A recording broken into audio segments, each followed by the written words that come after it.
갈릴리 바닷가 가버나움에 계신 예수님의 설교와 가르침은 엄청난 파동과 충격을 일으켰습니다. 입에서 입으로 동네에서 동네로 빠른 속도로 전파되었습니다.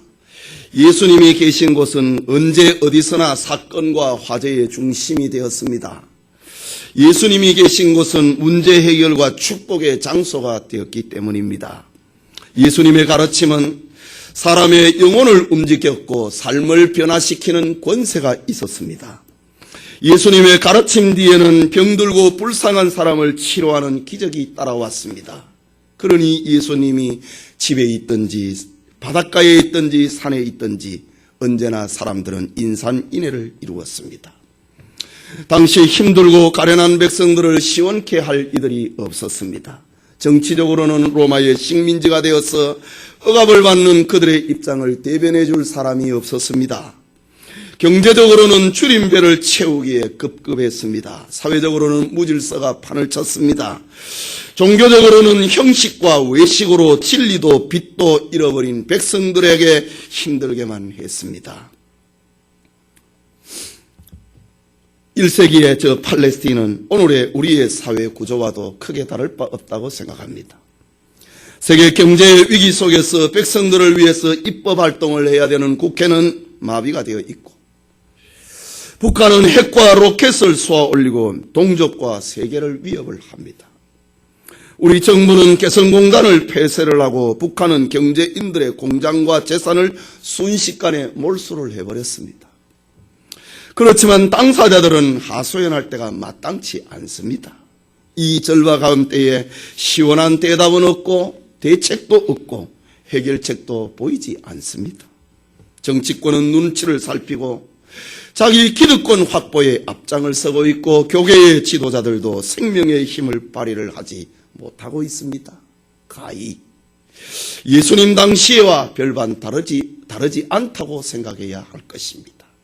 그러나 낭패와 실망 가운데 있는 백성들에게 희망으로 등장하신 분이 계십니다. 그분이 바로 예수 그리스도입니다. 예수님은 그 시대의 문제를 해결을 하는 생명의 등불이었습니다. 오늘의 문제도 정치적으로 해결이 되지 않습니다. 사회적으로, 군사적으로, 또 스포츠로도 해결이 되지 않습니다. 오직 예수 그리스도만이 우리의 궁극적인 문제를 해결할 수 있는 열쇠가 되십니다. 이유는 의인은 없나니 하나도 없기 때문입니다. 모두가 다 병들었고 모두가 다 죄인이기 때문에 예수님 없이는 우리 인생의 궁극적인 문제를 해결할 길이 없습니다. 모두가 다 병들었고 모두가 다 죄인이기 때문입니다. 개인의 문제도 가정의 문제도 국가의 문제도 예수님 안에서 해결받아야 되는 것입니다. 이 시간 세리마태를 부르심이라는 제목으로 하나님의 말씀 받고자 합니다. 마태에게 주신 하나님의 은혜가 오늘 예배드리는 우리 모두와 함께 하기를 소원합니다. 먼저 세관에 앉아있는 마태를 봅니다. 14절의 말씀에 또 지나가시다가 알페오의 아들 레위가 세관에 앉아 있는 것을 보시고 라고 기록을 합니다. 본문의 사건은 저 갈릴리 가버나움에서 일어난 일입니다. 본문의 병령 구절인 마태복음 9장 9절에는 레위의 다른 이름을 마태라고 소개를 합니다.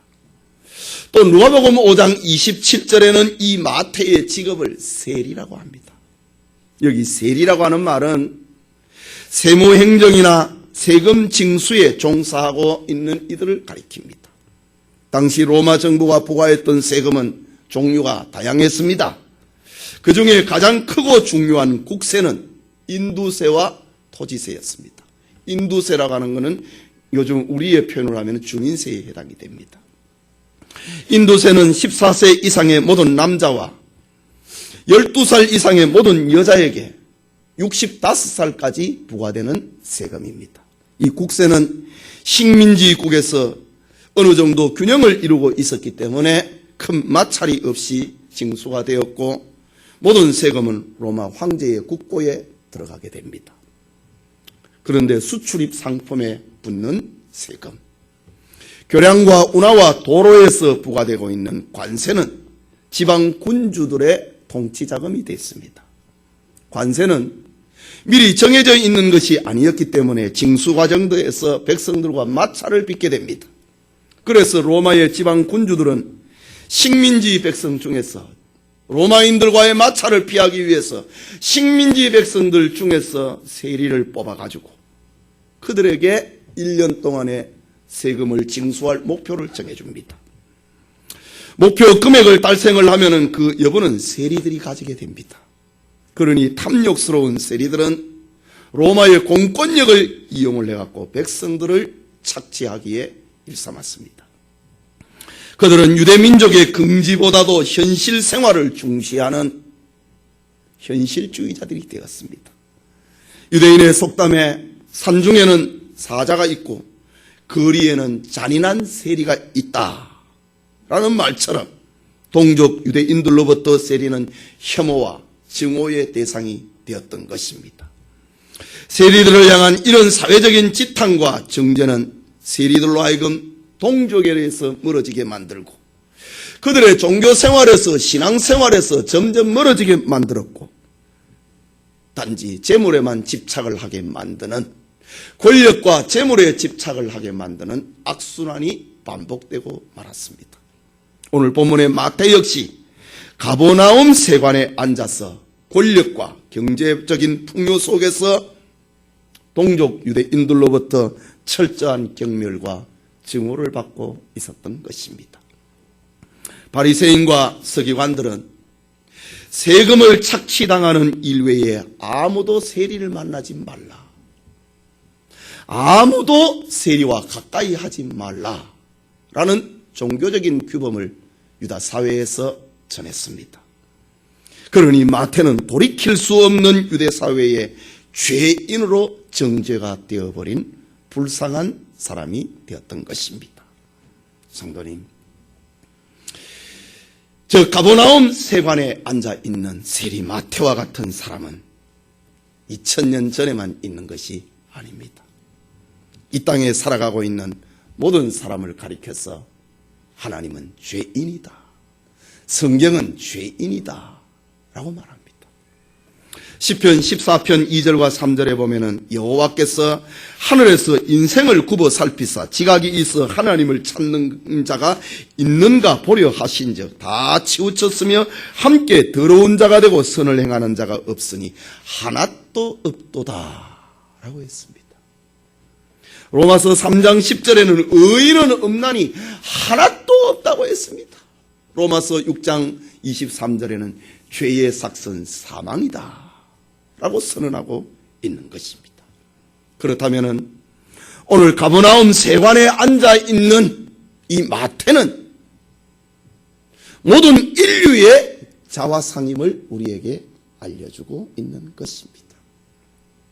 사람들이 무슨 권력을 행사하는 것 같지만은 실상은 마태처럼 자기 마음도 정복을 하지 못하고 있습니다.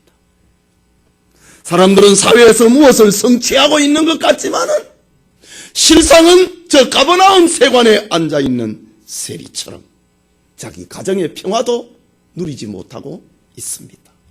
무슨 대단한 것을 가지고 있지만은 실상은 저 세리 마태처럼 가진 것이 없습니다. 무엇을 누리고 있는 것 같지만은 실상은 저 가버나움 세관에 앉아있는 마태처럼 기쁨도 없고 평안도 없고 허무가 반복되는 그런 삶일 뿐인 것입니다. 현대인들의 삶은 바로 저 가버나움 세관에 앉아있는 마태의 모습과 같다라고 해야 할 것입니다. 이것이 성경이 우리에게 계시를 하고 있는, 성경이 우리에게 알려주고 있는 인간 자화상입니다. 권세를 가지고 있는 것 같은데도 자기 마음도 정복하지 못하고, 뭘 많은 것을 성취한 것 같은데도 자기 가정도 평안을 누리지 못하고, 무엇을 누리고 있는 것 같은데도 마음의 기쁨과 평안을 얻지 못하는 오늘날의 현대인들 말입니다. 저 가버나움 세관에 앉아가지고 동족들로부터 멸시와 증오와 비난을 받으면서 권력과 돈을 추구하고 있던 세리마태는 실상은 아무것도 가진 것이 없는 그런 인생이 되고 만 것입니다. 둘째로 세리마태가 예수님의 부름을 받습니다. 예수님의 제자가 된다는 사실입니다. 그 희망입니다. 14절 말씀을 다시 보면은 또 지나가시다가 알페오의 아들 레위가 세관에 앉아 있는 것을 보시고 저에게 이르시되 나를 쫓으라 하시니 일어나 쫓으니라. 예수님이 세리마태를, 세관에 앉아 있는 마태를 보셨다. 그에게 말씀하셨다. 나를 쫓으라고 했다. 마태는 그 예수님을 따라갔다. 그 희망입니다. 오늘 본문에 나를 쫓으라 라는 예수님의 말씀에 우리는 한 번 더 머물러야 됩니다. 이 쫓으라 라고 하는 이 말은 신약 성경에 기록이 되어 있는 헬라어 문장 구조로는 명령법 현재입니다. 명령인데 날 좀 보자 이게 아니라 나를 쫓으라, 계속해서 행동을 요구하고 있는, 계속적인 결단을 요구하고 있는 예수님의 말씀, 이것이 나를 쫓으라고 하는 문장 구조입니다. 이 명령은, 예수님의 이 명령은 마태가 지금까지 수행하고 있는 직업을 포기하라는 말입니다. 질적으로 다른 직업을 가지라고 하는 말입니다. 이제 예수님을 따르는 그런 결단, 그런 삶을 계속해서 살라고 하는 말입니다. 조금 쉬었다 해라. 조금 휴가 좀 내라. 날 좀 만나자. 이게 아니라 너 새로운 삶을 살아라. 질적으로 다른 삶을 살라고 하는 말입니다. 여러분, 당시에 사회적인 구조, 경제적인 구조 속에서 상당한 지위를 가지고 있는 이 마태가 예수님의 부르심에 결단을 한다고 하는 것은 결코 쉬운 일이 아닙니다. 예수님의 다른 제자들은 베드로나 요한이나 야고보 같은 경우는 어부 출신입니다. 고기 잡습니다. 1차 산업 아닙니까? 어부 출신은요, 뭐 살다가 무슨 삶의 변화를 일으키다 살다가 아니다 싶으면 그냥 돌아가면 되는 겁니다.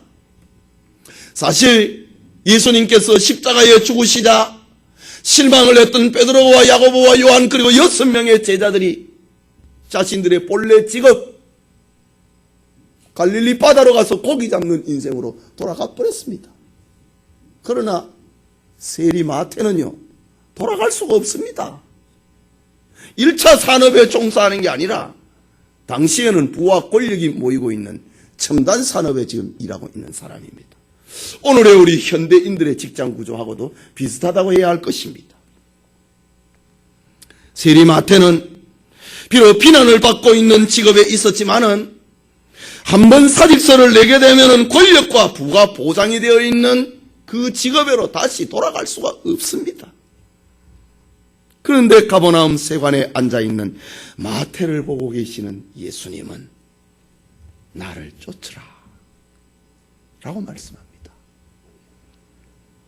그러자 마태는 그냥 따랐다 라고 합니다. 쫓으라 하시니 일어나 쫓으니라. 설명이 없습니다. 여러분, 회사를 정리를 하려면은요, 청산해야 될 게 얼마나 많습니까? 요즘 같은 뭐 퇴직금도 정산해야 되고요, 보험도 정산해야 되고요, 또 인수인계도 해야 되고요. 최소한 일주일 말미를 달라, 한 달 말미를 달라, 2달 말미를 달라. 이게 오늘의 사회 구조 아닙니까? 왜? 아직까지 내가 그것을 얻어야 될 게 있기 때문에 그렇습니다. 그런데 오늘 성경에 보면은 예수께서 이르시되 나를 쫓으라 하시니 일어나 쫓으니라. 다 버려뺐다. 이게 가능합니까? 예. 비록 사회에서 지탄을 받고 있지만은 오늘날에도 돈만 따라가는 사람이 얼마나 많습니까? 누가 날 욕해도 괜찮다 이거죠. 돈벌이만 되면 된다 이거지. 오늘날 얼마나 많은 그런 사람이 있습니까? 여러분 그걸 어느 날 갑자기 다 청산을 해버리라고 하는 거. 이게 쉬운 일입니까? 그런데 오늘 성경의 세리 마태는 그냥 따랐다고 합니다. 설명이 없습니다. 확실한 것은 주님의 부르심의 권위와 위험 앞에 저항할 수 없었던 것입니다. 예수님이 마태에게 나를 따르라 하시면서 칼을 들고 따르라고 한 게 아닙니다. 큰 소리를 지르면서 날 따르라고 한 게 아닙니다. 잔잔했는데도 힘이 있었고 고요했는데도 마태의 마음을 움직였습니다.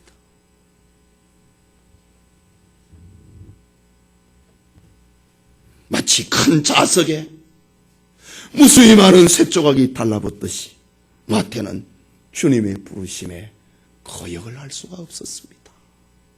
그래서 일어나서 따랐다. 다 버렸다.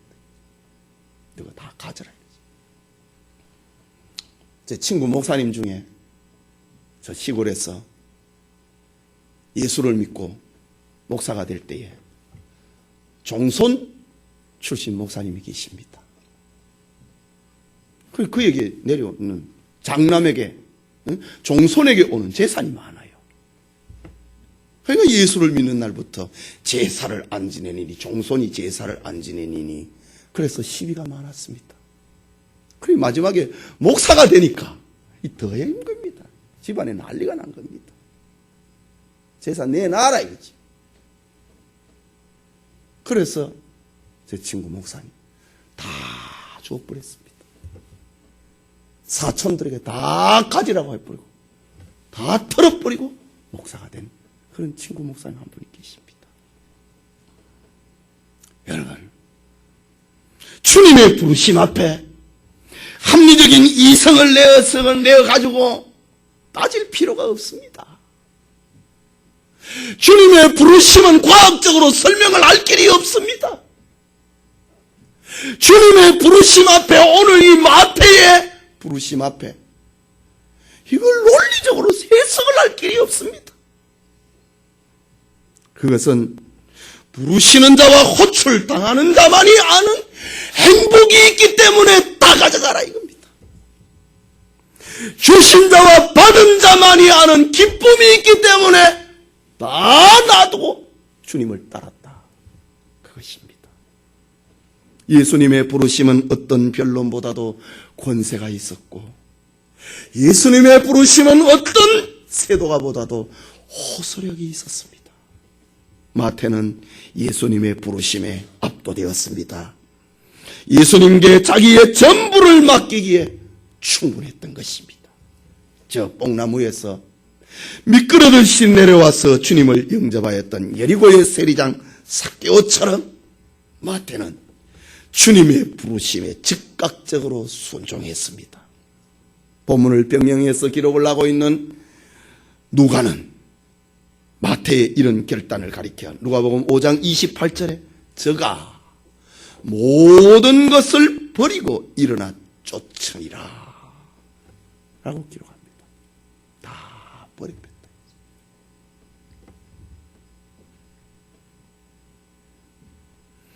주님의 부르심에 반응을 하고 있는 다 버리고 예수님을 쫓았다. 이런 반응을 가리켜 우리는 믿음이라고 합니다. 성도님, 오늘도 마찬가지입니다. 예수님의 제자가 되는 것은 세상의 스승과 제자 관계처럼 서로 눈치 살피고 재어보는 일이 아닙니다. 세상에서는 자기를 가르칠 선생을 찾을 때에 이 선생님이 좋을까 저 선생님이 좋을까 얼마나 저울질합니까? 저도 우리 아이들 어디 학원에 맡길 때 고민을 합니다. 선생님 잘 만나야 되잖아요.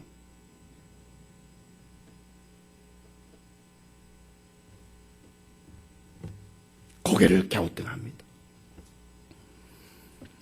부름받은 제자는 예수님이 과연 따를 가치가 있을까 없을까 저울질할 필요가 없습니다. 예수님을 믿고 예수님의 제자가 된다는 것은 옛날로 돌아갈 필요가 없기 때문입니다. 예수님의 제자가 되는 것은 또 다른 선택을 남겨놓을 수 없는 마지막 선택, 최종적인 선택입니다. 그래서 다 버리고 주님을 따랐다 라고 합니다.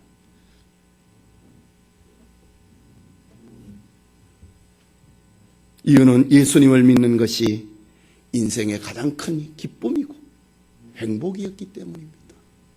이게 마태가 받은 마음이었습니다. 그래서 본문의 세리 마태는 예수님의 부르심 앞에 제자가 되는 일에 어떤 핑계나 주저함도 없었다고 합니다. 이거는 받은 자만이 아는 행복입니다. 세상에는 스승도 제자로 삼으면 잘할 가능성이 있을까? 스승도 저울질하고 제자도 스승을 저울질합니다. 이게 세상입니다. 그러나 주님은 잘할 수 있을까? 그래 하지 않습니다. 그냥 우리를 부르십니다. 죄인을 부른다고 했습니다. 여러분, 지금도 예수님을 만나면은 세상의 권력과 세상의 쾌락과 세상의 재물이 가져다 주는 것보다 더 행복합니다. 세상이 가져다 주는 것과 비교할 수 없는 만족과 기쁨이 있습니다. 괴로운 마음이 변화가 되고 고통스러운 삶이 기쁨으로 변화가 됩니다. 이것이 주님의 부르심입니다. 여러분을 오늘 이렇게 한적한 주일날 여러분을 무슨 힘으로 여기에 불러 모았습니까? 누가 칼을 썼습니까? 무슨 권세를 썼습니까?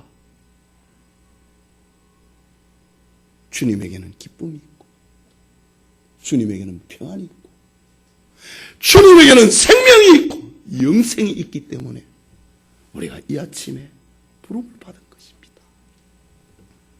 이런 기쁨, 저 마태가 누렸던 정말 모든 것을 다 버리고 주님을 따를 수 있는 그 행복, 그 기쁨, 그 즐거움의 결단이 우리 모두와도 함께 하기를 소원합니다. 마지막으로 죄인을 불러주신 예수님께 잔치하는 마태를 봅니다. 15절 말씀을 보십시다. 같이 읽읍시다. 그의 집에 앉아 잡수실 때에 많은 세리와 죄인들이 예수와 그 제자들과 함께 앉았으니 이는 저희가 많이 있어 예수를 쫓음이러라. 마태는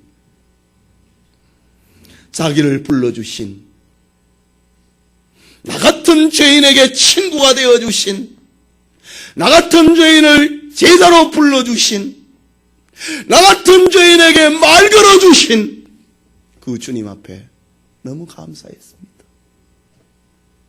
그래서 다 버리고 주님을 따라 나서면서 주님, 점심 식사 시간이 된 것 같습니다. 우리 집에 가십시다. 마태는 자신을 불러주심에 너무 감격해서 예수님을 자기 집에 모시고 잔치를 했습니다. 그의 집에 앉아 잡수실 때에 예수님을 자기 집으로 모시고 가서 잔치했다는 말입니다. 이것은 지금 뭐 다 버리고 왔는데 예수님을 모시고 잔치하고 있습니다. 이것은 그의 마음이 얼마나 행복했는가를, 자기를 불러주신 예수님 앞에 그가 얼마나 기뻐했는지를 내가 세상을 버리고 이 직업을 버리고 예수님의 제자가 된다고 하는 이 사실이 얼마나 만족했는가를 보여주고 있는 장면이 예수님을 자기 집에 모시고 잔치하고 있는 장면입니다. 마태는 주님과 둘이 식사하는 그런 시간이 아니었습니다. 자기 가족을 다 불렀습니다. 부자였으니 당시에 큰 저택도 가졌을 것입니다. 마태는 저 바리새인들에게 정죄를 당하고 살고 있는 자기 동료 세리들을 다 불렀습니다. 그리고 죄인들을 다 초대를 했습니다. 그리고 잔치했습니다. 성경의 마태의 이런 행동에는 분명한 목적이 담겨 있었고 분명한 의미가 담겨 있었습니다. 그것은 죄인을 불러주신 주님께 공개적으로 감사하려고 했던, 감사하기 위함이었습니다. 또 하나는 지금까지 나의 수치스러운 삶을 청산하겠다고 하는 공개 선언이었습니다. 마태를 모르는 사람이 너 어쩌다 그래 됐느냐? 너 어쩌다가 그 좋은 돈벌이를 포기를 했느냐? 물지 않겠습니까? 구차하게 설명할 이유가 없습니다. 다 불렀습니다. 수치스러운 삶을 청산을 공개 선언하기 위해서 잔치를 벌였습니다. 동료 세리들과 죄인들에게 나 같은 죄인을 불러주신 예수님을 소개하고 싶었습니다. 그는 사치와 권력과 부의 길을 이제 버리고 나는 이제 주님의 제자가 되겠다. 이 선언을 위해서 공개 잔치를 벌인 것입니다. 하지만 이 사건은 바리새인들과 서기관들에게 예수님을 비방을 하는 올무가 되고 말았습니다. 16절 말씀에 보면은 바리새인의 서기관들은 바리새인 가운데서 핵심 계층입니다. 율법을 연구하는 사람이고 서기관들이 연구를 해놓으면 그것을 행동하는 사람이 바리새인입니다. 바리새인의 서기관들이 예수께서 죄인과 세리들과 함께 잡수시는 것을 보고 그 제자들에게 이르되 어찌하여 세리와 죄인들과 함께 먹는가? 서기관들의 질문입니다. 비난입니다. 당시 유대 사회에서는요, 누구와 함께 음식을 먹는다고 하는 그것은 아주 중요한 것입니다. 누구와 함께 식탁에 앉아서 식사를 하는 것은 상대방을 인정을 하는 겁니다. 상대방을 존중하는 겁니다. 상대방을 친구로 받아들이는 것입니다. 이것이 식탁 자리에 같이 하는 겁니다. 지금도 유대인들은 함부로 누구랑 같이 식사하지 않습니다. 물론 또 음식의 종류도 다르기 때문에 그렇습니다. 아무리 어떤 거래처라 하더라도 영업은 영업이고 식사는 같이 안 합니다. 이 유대인들입니다. 그와 같이 식사를 했다. 그의 모든 것을 인정을 하는 겁니다. 그의 친구가 되는 겁니다. 바리새인들은 지금 예수님이 온 갈릴리 지방에서 인기를 몰고 다니는 최고 스타 선생이 됐습니다. 예수님의 한마디 한마디가 사람들의 삶의 방향을 결정을 내놓는, 지어주는 힘이 됐습니다. 길잡이가 됐습니다.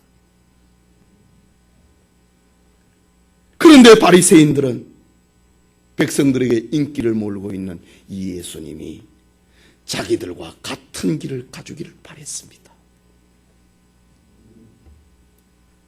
자기들이 정죄를 했던 세리들과 여러 죄인들을 예수님도 똑같이 정죄해 주기를 바랬습니다. 그런데 예수님은 자기들이 정죄를 해준 사람들에게, 정죄를 해놓은 사람들에게, 죄인들에게 그들과 식탁을 같이 한다. 그들을 인정을 하고 그들을 보듬어주고 그들이 친구가 되어준다. 이것은 최고의 스타 선생이 그렇게 하니까 지금까지의 백성들을 가르쳤던 바리새인과 서기관들의 입장이 정말 난처해지고 말았습니다. 예수님의 이런 행위는 바리새인과 서기관들의 위신과 품격을 깎아내려버리는 것이 됩니다. 보통의 선성이 아니고 예수 선성입니다. 그래서 서기관들은 자신들이 살기 위해서 예수님을 비방을 합니다. 잘못됐다 이거지. 저건 하나님의 말이 아니라 이거지. 예수님을 비방합니다. 이런 이야기를 듣고 있던 예수님께서 충격적인 말씀을 하십니다. 17절에 예수께서 들으시고 저희에게 이르시되 건강한 자에게는 의원이 있을 때 없고 병든 자에게야 쓸 때 있느니라. 내가 의인을 부르러 온 것이 아니요 죄인을 부르러 왔노라 하시니라. 정말 당시에 충격적인 메시지입니다. 세리는 만나지 마라 이거지. 세금 뺏기는 거 외에 대화도 하지 마라 이거지. 그래 놓았는데 예수님은 건강한 자에게는 의원이 쓸데없고 병든 자에게라야 의사가 필요하듯이 내가 의인을 부르러 온 것이 아니라 죄인을 부르러 왔다. 바리새인과 서기관들과 전혀 다른 길을 걷고 있는 주님의 모습을 봅니다. 이것이 오늘 본문의 핵심이고 복음의 요약입니다. 예수님은 세상의 죄인들을 병자로 보고 있습니다. 예수님은 병자를 치료하는 의사라고 하십니다. 예수님의 치료와 구원은 스스로 건강하고 스스로 의롭다고 하는 사람에게는 해당되지 않는다고 합니다. 남을 정죄하는 그 사람에게 나는 필요 없다고 하십니다. 병자에게 의사가 필요하듯이 예수님은 의인이 아니라 죄인을 부르러 왔다 라고 말씀하고 계십니다. 여러분, 만약 예수님께서 세상에 의인을 부르러 왔다면 우리는 이 시간 이 예배의 자리에 앉아야 될 이유가 없을 것입니다. 아니, 예배의 자리에 참석해야 될 필요도 없을 것입니다. 예배라고 하는 것은 마태처럼 구원받은 죄인들이 주님 앞에 감사하고 있는 잔치가 예배이기 때문입니다. 오늘 이 자리에 나는 죄인이 아니라고 하는 사람은 이 자리에 앉을 필요가 없습니다. 마태처럼 나는 죄인이다. 나 같은 죄인을 예수님이 구원해 주셨다. 그것을 감사하고 잔치하는 그것이 오늘 우리의 예배라는 사실입니다. 오늘 이 자리에 누가 누구를 정죄할 수 있는 사람이 있습니까? 다 죄인입니다. 예수님은 우리 스스로가 구원에 이를 수 없다는 것을 알고 계십니다. 예수님은 하나님 앞에 우리가 다 죄인인 줄 알고 계십니다. 그래서 예수님은 죄인된 우리를 위하여서 영광의 보좌를 버리고 세상에 오셨습니다. 우리가 받아야 할 죄의 형벌을 대신 짊어지셨습니다. 그리고 우리를 구원해 주셨습니다. 그 예수님이 나를 따르라. 이제 수치스러운 삶을 청산해라. 나를 따르라. 말씀하십니다. 그것을 고백을 하고 감사하는 것이 예배입니다. 예배는 마태처럼 나를 구원하신 하나님 앞에 감사하는 것입니다. 수치스러운 삶을 청산을 하는 것이 오늘 우리의 예배입니다. 은혜를 베풀어 주신 그 하나님의 은혜를 찬양하고 자랑하는 것이 오늘의 예배입니다. 주님을 따르기로 다짐을 하고 주님을 따르는 제자가 되기로 다짐을 하는 것이 오늘의 예배입니다. 왜 오늘 예배입니다? 예배는 감사입니다. 내가 죄인됨을 고백을 하는 것입니다. 나 같은 죄인을 구원해 주신 주님 앞에 감사하고 찬양하고 그를 자랑하는 것이 예배입니다. 오늘 이 자리에 나는 예수님의 제자가 되기로 다짐을 하는 것, 그게 예배입니다. 이것이 없다면 오늘 우리는 예배자가 아닌 겁니다. 구경꾼입니다. 즐기는 자입니다. 마태처럼 예수님을 모시고 잔치하는 예배의 기쁨, 예배의 행복, 예배의 축복이 우리에게 있기를 소원합니다. 성도 여러분, 세상에는 모두 다 의인을 요구합니다. 너 나한테 이랬다 이거지. 다 의인을 요구합니다. 불교에서는 자비한 자를 요구하고 있고, 유교에서는 의진 사람을 찾고 있고, 소크라테스는 지혜자를 찾고 있습니다. 그러나 기독교는 밤낮 죄인합니다. 죄인을 노래하고 죄인을 찾고 있습니다. 그러니 석가의 제자는 우리를 비웃고, 공자의 제자는 조롱하고, 소크라테스의 제자는 우리를 이해하지 못하고, 윤리주의자들은 우리를 오해합니다. 그러나 주님은 나는 의인을 부르러 온 것이 아니라 죄인을 부르러 왔다. 이것이 우리의 희망입니다. 이것이 우리의 생명입니다. 이것이 우리의 출구입니다. 이것이 우리에게 모든 것을 버려두고 주님을 따를 수 있는 깃발인 것입니다. 사도 바울은 십자가의 도가 멸망하는 자들에게는 미련한 것이요, 구원을 얻는 우리에게는 하나님의 능력이라. 받은 자만이 알 수 있는 행복, 이게 복음이다, 구원이다. 받은 자만이 알 수 있는, 누릴 수 있는 기쁨, 이것이 구원이라고 하는 사실입니다. 너희들은 미련하게 보이느냐? 구원 얻는 우리에게는 하나님의 능력이다 라고 고백했습니다. 여러분, 수천 년 전부터 나무에 집을 짓고 살아오는 가치는 지금도 변함없이 그 방법으로 집을 짓고 삽니다.